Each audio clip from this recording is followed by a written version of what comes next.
Before starting the lesson, this is little about me. If you find the content useful and productive, don't forget to hit the like and subscribe button. Hello seated aspirants and future teacher, मैं सचिन मेहता आपका स्वागत करता हूं maths Maverick YouTube channel पर। जैसे आपको heading से और थंबनेल से पता चलेगा होगा, जो आज हमारा टॉपिक रहने वाला बहुत इंटरेस्टिंग रहने वाला। आज हमारा सीटेड मैथ्स पेपर 2 का बच्चे जो मेंसुरेशन चैप्टर चल रहा है, उसके अंदर जो 2D फिगर चल रहा है उसका हम क्वाड्रिलेटरल पढ़ने वाले हैं। ठीक है, जिस बच्चों ने पहला पार्ट नहीं देखा, पहले पार्ट में पूरा ट्रायंगल पढ़ा, 15 मिनट में पूरा ट्रायंगल कवर कर रखा है, वो आप जाके देख लीजिएगा, आपने वाला पार्ट नहीं देखा। चलिए आज करते हैं क्वाड्रिलेटरल। ठीक है, तो बेटा क्वाड्रिलेटरल सबसे मेन वर्ड क्या दिख रहा है आपको? क्वाड। बेटा क्वाड मतलब क्या होता है? फोर। क्वाड मतलब होता है फोर। तो बेटा ऐसा पॉलीगन जिसके चार साइड हो, ऐसा पॉलीगन जिसके चार साइड हो। बेटा पॉलीगन मैं कह तो रहा हूँ, पॉलीगन आप जिसने लास्ट वीडियो देखी वो देखिए पॉलीगन क्या होता है। वैसे मैं बता देता हूँ पॉलीगन क्या होता है। कोई भी ऐसा फिगर, कोई भी ऐसा close figure formed by four line segment, formed by four line segment. ठीक है, समझ। तो क्वाड्रिलेटरल क्या? कोई भी फिगर, कोई भी ऐसा फिगर जो चार साइड से बना हो, ठीक है, और क्लोज हो। ठीक है, और तो बेटा क्वाड्रिलेटरल बहुत सारे आते हैं, लाइक आपका रेक्टेंगल, स्क्वायर, ट्रेपेजियम, आपका पैरेललोग्राम, आपका रोम्बस, आपका काइट। बेटा बहुत सारे आते हैं, 6-7 आते हैं, पर हम 3 ही पढ़ रहे हैं क्योंकि बेटा कोई भी साल का कोई पेपर उठा लो सीटेट का, बेटा इन 3 फिगर के अलावा कुछ और नहीं आया है। तो हम बिल्कुल टू द पॉइंट, बिल्कुल स्पेसिफिक होके पढ़ रहे हैं। ठीक है, और इनके आपको क्या पता होना चाहिए बच्चों? इनके perimeter area, perimeter area, perimeter and area. चलिए आइए, तो हमने अभी तक कैसे सीखा? क्वाड्रिलेटरल मींस चार साइड वाला फिगर। और दूसरी चीज हमने बेटा क्वाड्रिलेटरल का समझो, क्वाड्रिलेटरल का टोटल एंगल कितना होता है? टोटल एंगल, ये एंगल 1 + 2 + 3 + 4। जैसे कि हमने कल पढ़ा था ट्राइंगल का, हमने ट्राइंगल का क्या पढ़ा था बच्चों? ट्राइंगल की मजबूरी क्या है? तीनों एंगल का मिला के कितना होता है? 180 होता है। चलो स्क्वायर का क्या होता है? स्क्वायर क्या है? कोई भी क्वाड्रिलेटरल को बोलो, कोई भी चार साइड वाला क्या होगा? सिंपल सा फंडा बच्चों, याद नहीं है ना? तो मैथ्स की बेटा ये ब्यूटी है। क्या ब्यूटी है? कुछ याद करने की जरूरत नहीं है, अपने आप इंस्टेंट सोचो।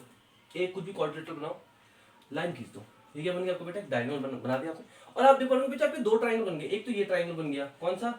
ये ट्रायंगल बन गया। और एक ट्रायंगल ये बच्चों, उल्टा ट्रायंगल। एक मुझे पता है हर एक क्वाड्रिलेटरल के अंदर कितने ट्रायंगल हो सकते हैं बच्चों? 2 हो सकते हैं। और मुझे पता है एक ट्रायंगल की मजबूरी क्या, कितना डिग्री होना? 180। This plus this plus this 180 हो गया। लाइक बच्चों ये भी एक ट्रायंगल है, this plus this plus this, इसकी मजबूरी क्या है? 180 होना। तो टोटल कितना हो गया बच्चों? टोटल हो गया 360। हाँ बच्चों, तो हमने क्या सीखा? किसी भी क्वाड्रिलेटरल की कितनी डिग्री होती है? 360। मैं आपको डायरेक्टली बता सकता था, पर मैं आपको नहीं बताया। मैंने आपको ये चीज इसलिए बनवाई ताकि आपके दिमाग में छप जाए, आपको दिमाग में लोड ना करना पड़ेगा, याद ना करना पड़े फीड। आपको पता चले कभी भी भूल जाऊंगा मैं तो क्या करूंगा? कुछ नहीं, डायग्राम खींचूंगा, हिसाब लगा लूंगा। ठीक है, कोई भी फिगर हो बेटा, ये तो क्वाड्रिलेटरल है, 5 साइड वाला पेंटागन होगा, 6 वाला हेक्सागन होगा। आप जितने ट्रायंगल बना सकते हो ना उसके अंदर, उतने ही 180 से मल्टीप्लाई कर देना। Very good. आइए अब एक करके आते हैं रेक्टेंगल में, स्क्वायर में, ट्रेपेजियम में। चलो इससे एक बेहतर आप कंसेप्ट सीख लो बेटा। अगर आपको कोई फिगर आएगा, आप तो बोलेंगे कि उसका टोटल एंगल कितना होता है। मैंने बता दिया बेटा, 3 साइड वाले कितना होता है? 3 साइड वाले कितना होता है? 180। 4 साइड वाले कितना होता है बच्चों? 180 कितनी बार है? 2 बार है। इसमें 180 एक बार है बेटा। 5 साइड वाले में याद रखना 180 × 3 होता है बेटा। 6 साइड वाले में 180 × 4 होता है। तो हम क्या देख रहे हैं बेटा? जितनी साइड वाला आपका फिगर है, जितने साइड वाला आपका पॉलीगन है, उसे 2 कम कर दो और 180 से मल्टीप्लाई कर दो। 3 थे ना ट्राइंगल में, 3 - 2 1 हुआ, तो 1 × 180 बेटा। पावर क्वाड्रिलेटरल में 4 साइड वाले फिगर में कितना टोटल डिग्री होगा? 5 साइड वाले में, 6 साइड वाले में, 7 साइड वाले। अगर आपसे पूछता बेटा 102 साइड वाले में कितना होगा, तो आपको कुछ नहीं करना, 102 में से 2 कम करना है। कभी भी क्या करना है? जितनी भी साइड है से 2 कम करो और किससे मल्टीप्लाई कर दो? 180 से। 5 में से 2 कम करो, 3 है, 180 करो। तो बेटा ये एक डायरेक्ट फॉर्मूला है, ये डायरेक्ट फॉर्मूला है। क्या फॉर्मूला है? कि अगर आपको जानना है टोटल एरिया किसी का है, किसी भी पॉलीगन में कितना है, तो आपको करना है जितनी भी साइड है उससे 2 कम करना है और 180 से मल्टीप्लाई कर देना है। ठीक है, मैं चलते चलते बता ही देता हूँ। आइए जो हमारा टॉपिक है, अब बेटा हमें क्या करना है? 2 चीज होती है, एक हमारा होता है पेरीमीटर, एक होता है हमारा एरिया। बेटा आइए, पेरीमीटर होता है परिमाप और ए होता है एरिया, होता है क्षेत्रफल। बेटा पेरीमीटर क्या होता है? मतलब कोई भी फिगर के, जरूर नहीं क्वाड्रिलेटरल, पेरीमीटर का हर जगह, एरिया का हर जगह बेटा सेम ही मतलब रहेगा। क्या पेरीमीटर क्या होता है? अगर आप बेटा बाउंड्री में वॉकिंग कर रहे हो, बाउंड्री में पी और ये बेटा कोई भी फिगर हो उसके लिए सेम ही रहता है। मान लो ये हो, ये हो, ये हो, ये आपका इवन बेटा सर्कल हो चाहे आपका ट्राइंगल हो, पेरीमीटर का मतलब बेटा हरदम क्या रहने वाला है? उसकी बाउंड्री की लेंथ को क्या बोलते हैं? पेरीमीटर बोलते हैं। ठीक है, परिमाप क्या मतलब? जितना आपको चलना पड़ेगा ना बाउंड्री में, उसी डिस्टेंस को बोलेंगे। अगर टोटल चारों लेंथ को प्लस कर दूं इसकी, तो क्या हो जाएगा? इसका पेरीमीटर होता है। चलो इसका पेरीमीटर निकालते हैं। क्या होता है बेटा? आपको पता है ये एल है, ये भी एल है, और ये भी है, ये भी है। आओ इसका पैरामीटर निकालते हैं। आप कितने कदम यहाँ से यहाँ चलने में कितना कदम चले, एल, यहाँ से यहाँ चलने में बी, कितना हो गया अभी तक, एल प्लस बी। और आप देख रहे हो बच्चों, एक और बार एल है, एक और बार बी है। एक बार एल, एल बी तो हो गया था, एक बार एल, एक बार बी, और आप देख रहे हो वापिस एल है, वापिस बी है, तो बेटा 2 टाइम्स कह दो इसका। तो ये कहते हैं पेरीमीटर कहता है 2 times of 2 times L plus B. आए समझ। अब इसमें क्या होगा बेटा, स्क्वायर की तो चारों साइड बराबर होती है, ए। इसका पेरीमीटर क्या होगा, ए प्लस ए प्लस ए प्लस ए। बेटा कितने बार आ रहा है, ए 4 बार ना, तो कितना हो जाएगा इसका 4। आया समझ, वेरी गुड। बेटा मानो इसका भी पेरीमीटर कुछ बड़ी, पेरीमीटर तो बेटा किसी का भी कुछ बड़ी बात नहीं है, सिंपल ऐड करना है। जिस बच्चे को ऐड करना आता है उसको मतलब पेरीमीटर निकालना आता है, ठीक है। ये फॉर्मूला भी याद करने की जरूरत नहीं है। अगर आपको दे देगा, मानो 10 देगा, 5 देगा, जरूर नहीं बेटा फॉर्मूला आप खुद ही काउंट कर लो। 10 प्लस 5 कितना हो गया, 15, वापस 15 होगा, 30 हो गया, ठीक है। तो पेरीमीटर का फॉर्मूला कुछ है नहीं, बस खाली है फॉर्मूला, ठीक है। और ट्रेपेजियम में मानो ये ट्रेपेजियम में क्या होता है, ये ए लेंथ है, ये बी लेंथ है, मान लो ये सी है, ये डी है, तो पेरीमीटर क्या हो जाएगा बच्चों, A plus B plus C plus D.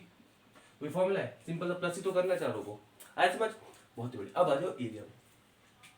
Area क्या होता है बच्चे, इसका एरिया होता है लेंथ इनटू ब्रेथ। मतलब जो 90 डिग्री में ना, एक पड़ी लाइन और एक खड़ी लाइन को मल्टीप्लाई करो, जब क्या होगा, उसका एल इंटू बी होगा। क्या होगा, लेंथ इंटू ब्रेथ, आपको पता होगा ना, ठीक है। अब बेटा इसी से आप एक कंसेप्ट समझो। मानो एक रेक्टेंगल है मेरा, और मेरा एक, कल मैंने वाली क्लास में मैंने उसको मैंने उस वाली क्लास में, मैंने लास्ट वाली क्लास में मैंने आपको एरिया ऑफ ट्राइंगल नहीं बताया था। अब क्यों नहीं बताया था, फिर इसलिए आना, इसलिए कंसेप्ट। मानो रेक्टेंगल है, आपको ये तो पता है इसका एरिया क्या होता है, एल इंटू बी, ये तो बचपन से ही पता है, एल इंटू बी होता है। और ट्राइंगल का देखते क्या होता है बेटा, जब मैंने ये रेक्टेंगल है उसका जब मैंने ये डायगोनल खींची, आधा था जब बांट दिया, ट्राइंगल में, ट्राइंगल 2, बेटा इसका पूरे का एरिया कितना था, एल बी था ना, पूरे का एरिया कितना था, एल बी। अगर बोलो बच्चे एक पार्ट का बताओ, एक पार्ट का बताओ, एक पार्ट का हाफ नहीं होगा, हाफ नहीं होगा बच्चों। तो बेटा एरिया का ट्राइंगल क्या होता है, आप समझ एरिया का ट्राइंगल क्या होता है, half into base into height.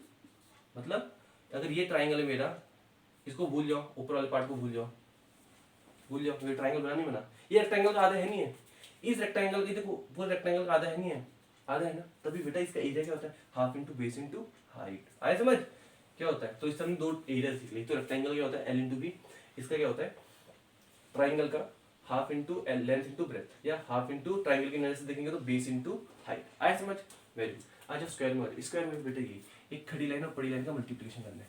ए इंटू ए कितना हो जाएगा बच्चों, ए इंटू ए स्क्वायर, मतलब ए इंटू ए है ना, तो कुछ हो रहा होगा, ए स्क्वायर होगा, ठीक है। तो स्क्वायर का एरिया क्या होता है, ए स्क्वायर होता है, ठीक है, ए इंटू ए। मानो अगर कोई स्क्वायर है मेरे पास, उसकी डायमेंशन 8 है, मानो 8 है, ये भी 8 है, तो चारों 8 होंगे, तो उसका एरिया कितना हो जाएगा, 8 इंटू 8 करोगे, कितना क्या करोगे, 8 इंटू 8, 8 इंटू 8 कितना हो जाएगा, 64 हो जाएगा। वही उसका बेटा अगर मैं बोलूंगा पेरीमीटर कितना होगा, तो उसका 8 प्लस 8 प्लस 8 प्लस 8 कितना हो गया, 4 इंटू 8, दैट इज 30। अब आ जाओ मोस्ट फेवरेट सीटेट का प्यारा दुलारा क्वाड्रिलेटरल ट्रापेजियम। ट्रापेजियम की क्या बात होती है, अभी तक हम क्या पढ़ते थे, ये दोनों इक्वल होती है, अपोजिट साइड है इक्वल, ये दोनों इक्वल और ये दोनों इक्वल है, लाइक इसमें चारों इक्वल है, तो अपोजिट तो ऑफकोर्स होना मजबूरी है उसकी, ठीक है। अब किसमें बेटा कोई भी साइड किसी इक्वल नहीं है, ये ए है, ये बी है, ये सी है, ये डी, कुछ है ही नहीं, कुछ बराबर है ही नहीं। तो समझो, अभी तक हम क्या करते थे बच्चे, हम इसका एरिया कैसे निकालते हैं, गौर करो, हम गौर कैसे कर रहे थे, बड़ी लाइन इंटू खड़ी लाइन को मल्टीप्लाई कर रहे थे, क्योंकि ये 90 में था। लाइक इसमें भी क्या करते थे बेटा, बड़ी लाइन और खड़ी लाइन क्या करते थे, मल्टीप्लाई करते थे, मतलब एक बड़ी लाइन होगी, एक खड़ी लाइन होगी, उनको मल्टीप्लाई करेगा तो हमारा एरिया आएगा। चलो इसमें भी ये करते हैं। अब आ जाओ पहले बड़ी लाइन देखते हैं, बड़ी लाइन कौन है बेटा, इसमें बी है या ए है, इसमें अभी तक तो क्या होता है, ये ए सेम थे, एल एल सेम है, तो प्रॉब्लम नहीं आती। पर इसमें नीचे बी है ऊपर ए, नीचे बी है और ऊपर ए है, तो क्या करेंगे, सोचो, लगाओ दिमाग, ठीक है। तो बेटा हम क्या करेंगे, मान लो अगर ये 10 है, मान लो ये 10 है, ये 20, 10 को लेंगे 20 को लेंगे, बताओ। तो बेटा ये कह रहा मुझे लो, ये कह रहा मुझे लो, हम कहेंगे धैर्य, हैव पेशेंस, हम क्या करेंगे, दोनों को ले लेंगे। दोनों को कैसे ले लेंगे, अरे भाई दोनों का मीन ले लेंगे। 10 और 20 के बीच में कौन आता है, 15 आता है ना, तो बेटा हम क्या ले लेंगे, 10 और 20 का बीच का ले लेगा। 20 के बिल्कुल बीच में कौन होता है, जो उसका मीन होगा, जो उसका एवरेज होगा। तो बेटा हम कभी भी क्या करते हैं, इन दो साइडों का क्या ले लेते हैं, average, a plus B by 2, मतलब जो भी ये दो पैरेलल साइड है ना, उन दोनों का एवरेज बोलो, मीन बोलो, बिल्कुल मिडल वैल्यू बोलो। तो बेटा 10 और 20 का बीच का कौन होता है, 15 होता है ना। तो बेटा इधर डाल के देखो, 10 प्लस 20 कितना होगा, 30, 30/2 कितना होगा, 15। हाँ 10 और 20 के ऊपर कौन आता है, बीच में कौन आता है, 15 भी आता है। तो इट मीन चलो खड़ी मतलब बड़ी लाइन का तो मेरा प्रॉब्लम सॉल्व हो गया कि ए और बी के बदले में ना ए लूंगा ना बी लूंगा, मैं क्या ले लूंगा, उनका बीच का ले लूंगा, मीन ले लूँ। अब आ जाओ बेटा खड़ी लाइन के बदले क्या लूँ, ये वाली लूँ ये वाली लो, तो बेटा ना ये लूंगा ना ये लूंगा, समझो क्यों। बेटा कभी भी एयर निकालते हैं ना, एयर निकालने के लिए ना आपका तो ये खड़ी लाइन होनी चाहिए, ये 90 डिग्री में होनी चाहिए बड़ी लाइन के। क्या होनी चाहिए? बड़ी लाइन के 90 डिग्री में। देखो इधर भी देखो, ये खड़ी लाइन इस बड़ी लाइन के 90 डिग्री में है, तभी तो हम इंटू कर रहे थे, तभी तो हम इंटू कर रहे थे। ठीक है, इसमें इसकी प्रॉब्लम तो सॉल्व हो गई, हमने बड़ी लाइन का तो कंसेप्ट मिल गया। एक 10 कह रहे 20 कह रहे, हम कह रहे दोनों को दोनों के बीच का ले लेते हैं, हमने इनका मीन निकाल दिया 10 + 20.2। ठीक है, मीन्स अब खड़ी लाइन के लिए क्या ये लेंगे ना ये लेंगे, नहीं ले ये लेंगे ना ये लेंगे, हम क्या करेंगे अलग सा एक डंडी बनाएंगे हाइट, जो क्या होगी इससे क्या होगा 90 होगी। वापिस ध्यान सुनना, हम अलग से आर्टिफिशियल एक लाइन बनाएंगे, किसके? जो परपेंडिकुलर हो किसके? इस बेस के, और इसको नाम दे देंगे हम हाइट। तो बस बड़ी लाइन का सॉल्यूशन प्रॉब्लम तो इन्होंने सॉल्व कर दी ए और बी ने, ये कितना हो गया बड़ी लाइन, और खड़ी लाइन के प्रॉब्लम कितना सॉल्व कर दी एच। तो बेटा ये इसका एरिया हो गया। आज बात भूलोगे तो नहीं, पेरीमीटर तो कुछ नहीं, पेरीमीटर तो चारों को प्लस कर देना साइडों को, वो हो जाएगा। और एरिया कभी नहीं बोलना, तो ये और इसको अगर मैं ढंग से लिखूं क्या हो जाएगा? सम ऑफ ए प्लस बी क्या है? सम ऑफ पैरेलल साइड है इनटू हाइट है और बाहर 2 है। बेटा ये तो फॉर्मूला होता है। बेटा अगर ऐसे पढ़ोगे ना कभी नहीं फॉर्मूला याद करने की जरूरत पड़ेगी, कभी याद करेंगे खुद ही बनाओ फॉर्मूला, बनाओ फॉर्मूला बनाओ। क्या ए और बी कैसा आया? ए प्लस बी बाई 2 कैसा है? ए प्लस बी ऐसा आया ना, हम ए की सुनेंगे ना बी की सुनेंगे, उनके बिल्कुल बीच वाले की सुनेंगे, तो ए प्लस बी बाई 2 आया। और हाइट खड़ी लाइन का रिप्रेजेंटेटिव है, मतलब पड़ी इंटू खड़ी, आ गया ना? आया समझ? बहुत ही बढ़िया। आइए बच्चों, अब इंपॉर्टेंट बात करके, एक तो हमने ये सीखा कि क्वाड्रिलेटरल मतलब 360, टोटल एंगल का समझे 360। रेक्टेंगल का एरिया एल इंटू बी, इसका एरिया ए स्क्वायर, और इसका एरिया क्या होता है? A plus B by 2 into H. ये बोलना है ये बोलो, या ऐसे समझना ऐसे समझो। Sum of parallel side that is A plus B आ गया, 2 को बाहर लिखो अंदर लिखो, बात एक की और इंटू है। आया समझ? चलिए आइए क्वेश्चन की तरफ बढ़ते हैं। ठीक है बच्चे, आप जितना भी हमने पढ़ा उसमें बेस क्वेश्चन देखते हैं। और बेटा टॉपिक बहुत इंपॉर्टेंट है जो हम क्वेश्चन करने वाले हैं ना, ये एक ही सेट के, जो 3 फरवरी 2022 को सीटेट का होता, उसी सेट के 3 क्वेश्चन आने के सोचो कितना इंपॉर्टेंट टॉपिक है। ठीक है, आइए क्वेश्चन देखते हैं। The area of trapezium 1.6 metre square. कितना एरिया बच्चों? इसका एरिया कितना दे रखा है? एरिया दे रखा है हमें कितना? 1.6 मीटर स्क्वायर। और क्या कह रहा है?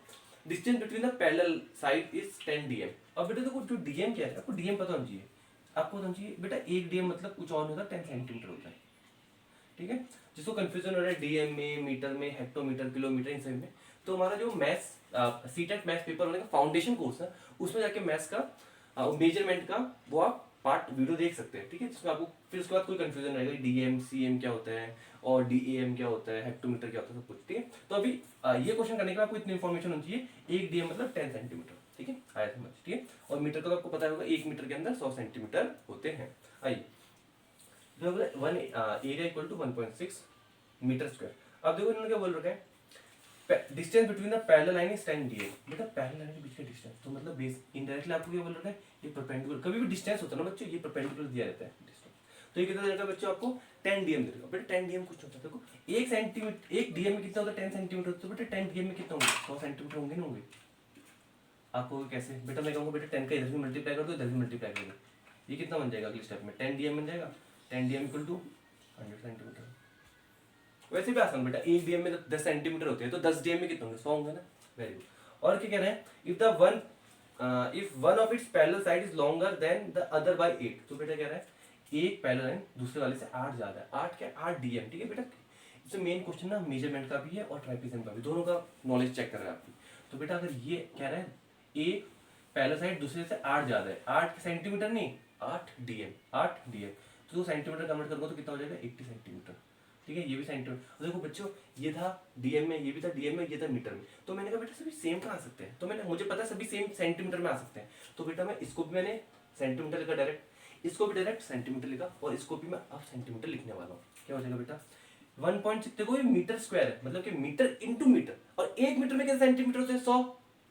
ये क्या लिखा है देखो? 1.6 को कन्वर्ट कैसे करते हैं बेटा? बहुत इंपॉर्टेंट है, मीटर स्क्वायर ना, ये 1.6 मीटर स्क्वायर है।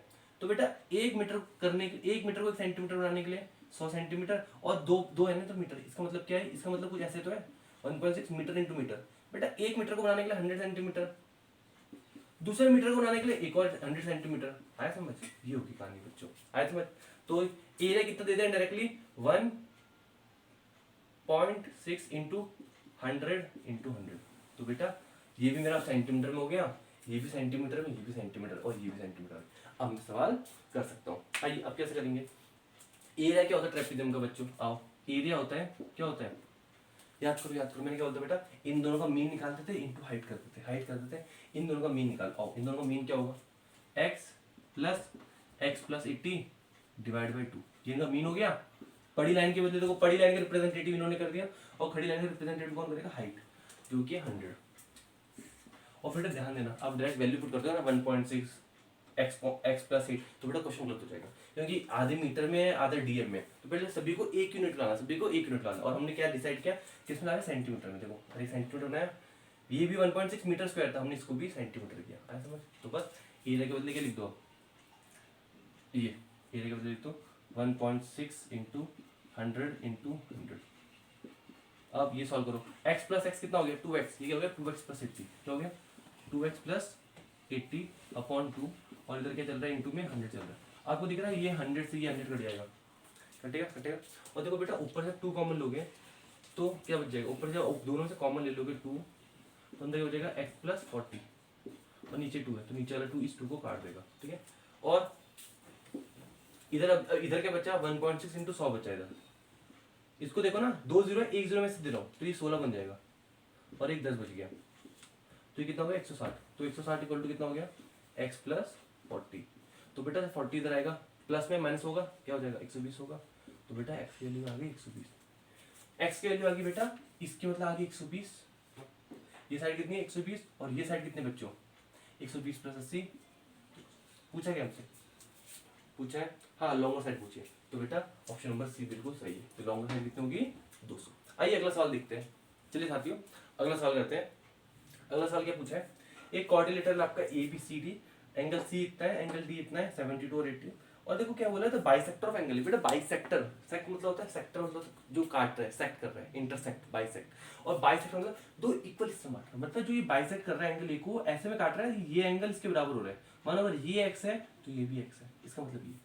अगर मैं कह रहा हूँ एंगल ए का बाइसेक्टर बना रहा हूँ, इसका मतलब क्या होता है बेटा, जो एंगल मानो ए जितना भी होगा, तो जितना ऊपर होगा उतना नीचे होगा बचा हुआ। मानो अगर ये टोटल 90 होता, मान लो एग्जांपल अगर 90 होता, तो बेटा ये जो लाइन ऐसे जगह काट के जाती है ताकि 45 होता। मान लो अगर ये टोटल एंगल 80 होता तो ये 40 होता, ठीक है। एंगल बाइसेक्टर मतलब होता है। तो बेटा जो एंगल ए का बाइसेक्टर और एंगल बी का बाइसेक्टर है, ये मिल रहे हैं, तो बेटा अगर ये एंगल वाई होगा तो ये भी कितना होगा वाई, क्योंकि इससे मजबूर है, क्यों, ये एंगल बाइसेक्टर है, ये एंगल बाइसेक्टर है, ठीक है। कहाँ पे मिल रहे हो, inside a quadrilateral point B.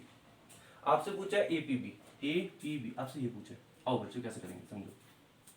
इसके लिए आपको इन्फॉर्मेशन होनी चाहिए, कितना है क्वाड्रिलेटरल को पता है 360। तो बेटा अगर ये 80 है, ये 72 है, ये 80 72 कितना हो गया मिला के, 152 तो हो गया ना।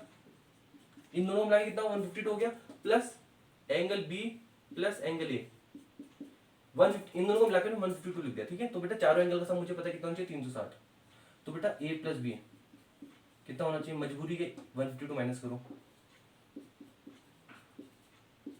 कितना हो गया, 208। तो बेटा ए और बी क्या किया हमने, देखो एंगल, चारों एंगल को A plus B plus C plus D, वही तो क्या, ए प्लस बी और सी प्लस डी का सम लिखते हैं डायरेक्ट, इक्वल टू 360 होना चाहिए। तो ये उधर माइनस करूंगा तो कितना आ गया, 208। तो बेटा ए और बी की मजबूरी क्या है, ए प्लस बी की मजबूरी क्या है, 208 होना। This plus this whole this, whole this plus whole this क्या होना, मजबूरी 208। अब देखो बच्चों समझो, तो ए के बदले क्या लिख सकता हूँ मैं, 2x लिख सकता हूँ।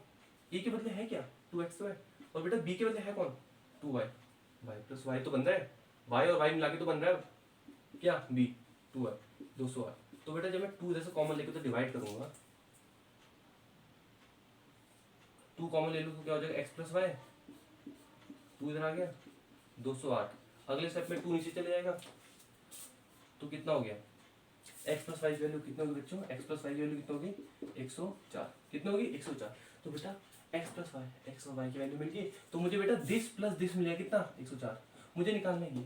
बेटा आपको दिख रहा है एपीबी एक ट्राइंगल आपका, एपीबी एक ट्राइंगल आपका। तो बेटा जब 104 ये दोनों मिलके बना रहे हैं तो इसकी ये मजबूरी है, ट्राइंगल है ना, तो 180 होना मजबूरी है, 180 में से 104 ये बन रहा है, तो ये कितना बनेगा, बनेगा नहीं बनेगा, तो बेटा ये इसका आंसर है। चलिए आइए बच्चों अगला सवाल करते हैं। इसने आपको ना बोल रहा है इनमें से कौन सा 4 कंडीशन दे रखा है, कह रही इनमें से कौन सी कंडीशन में आपका एक क्वाड्रिलेटरल नहीं बन सकता, ठीक है। बेटा कभी भी देखो क्वाड्रिलेटरल ऐसा हो तो कुछ होता है, आप बेटा कभी हमने ये नहीं पढ़ा होगा कि लेंथ कभी फिक्स होती है, हम कभी कह सकते हैं बेटा चारों लेंथ का सम इतना आना चाहिए, ऐसे ज्यादा कभी नहीं आ सकता है, तो कभी नहीं कहते। पर बेटा हम ऐसी बात किसके लिए कह सकते हैं, एंगल के लिए कह सकते हैं। मैं ये तो कभी नहीं कह सकता कि बेटा A B plus B C plus C A plus D A मिला के तो कुछ फिक्स होना चाहिए, कभी कह सकता हूँ, इसकी कोई अपर लिमिट ही नहीं। पर बेटा किसकी लिमिट है, एंगल की तो अपर लिमिट है, एंगल की तो अपर। तो यही सोच से हम ये सवाल करेंगे। तो बेटा जिसमें ज्यादा आपको एंगल दिख रहे हैं तो वो वाला ऑप्शन कभी भी उठाना है, ऐसा वाला क्वेश्चन कभी है तो जिसमें ज्यादा एंगल हो तो वो उठाओ। जैसे सी और डी में मैं देख पा रहा हूँ तीन तीन एंगल गिवन है, तीन तीन एंगल गिवन। तो देखो उन्होंने एंगल नाम दिया था ए बी सी डी, तो ये कितना इधर का 60, इधर का 120, इधर का 80। देखो मुझे पता है अपर लिमिट कितनी होती है, 360 होती है अपर लिमिट। तो देखते हैं 120 और 80, 200, 200 प्लस 60, 260। तो इसके लिए कितना बच गया, 100 बच गया। और इसमें साइड भी दे रहे हो, साइड भी पॉसिबल हो सकता है, तो इसमें कोई इश्यू लग नहीं रहा मुझे कि नहीं बन सकता। अगला वाला ऑप्शन उठाते हैं, फोर्थ वाला क्या कह रहा है, ए बी सी डी। ए क्या है 75 है, बी 150 है, सी 135 है और डी नहीं गिवन। तो चलो डी निकालने की कोशिश करते हैं। तो बेटा 75 प्लस 145 करो, 135 करो, कितना हो गया, अगर 5 है 140, 140 70, 210। ये कितना हो गया बेटा, 10 प्लस 10 हो गया 210 प्लस 150 कितना हो गया 0। क्या होगा बच्चों, तो तीन एंगल मिला के 360 हो गया। कोऑर्डिनेट के चारों को मिला के 360 होना चाहिए था, पर तीन को मिला के 360 हो गया। तो बेटा ये 0 डिग्री है, पॉसिबल नहीं था। तो बेटा ऑप्शन नंबर डी गलत है। अब ना ऑप्शन नंबर सही इसलिए क्योंकि ये पॉसिबल नहीं हो सकती। तो उन्होंने बोला ना कौन सा कोऑर्डिनेटर नहीं बन सकता, तो बेटा इस कंडीशन से कोऑर्डिनेटर नहीं बन सकता। क्यों नहीं बन सकता, क्योंकि बेटा तीन का मिला के तो क्या बना दिया इन्होंने, तीन का मिला के इन्होंने बना दिया 360। तो चौथा क्या 0 होगा, पॉसिबल ही नहीं है। ठीक है, आया समझ। तो इसी कंसेप्ट से इस टाइप के क्वेश्चन को देखना है आपको। ठीक है बच्चों, आज के सेशन में इतना रखते हैं। तो ये हमारा सीटेट का जो मैथ्स पेपर 2 का कोऑर्डिनेटर चैप्टर चल रहा है, उसको हमारा 2D फिगर हो गया कंप्लीट। बस हमारा एक सर्कल बचा है और उसके बाद हम 3D फिगर्स में घुस जाएंगे। और एज वेल एज बेटा PYQ देख सकते हो, किसका, पेपर 2 का। एज वेल एज जो जिन बच्चों ने पेपर 2 भरा, पेपर 1 ऑफ कोर्स भरा होगा, तो वो क्या देख सकते हैं, पेपर 1 का foundation course as well as PYQ भी देख सकते हैं। ठीक है, और don't forget to like share और सब्सक्राइब अगर आपको अच्छा लगा तो। ठीक है, इसके साथ मिलते हैं अगली वीडियो में। जय हिंद साथियों।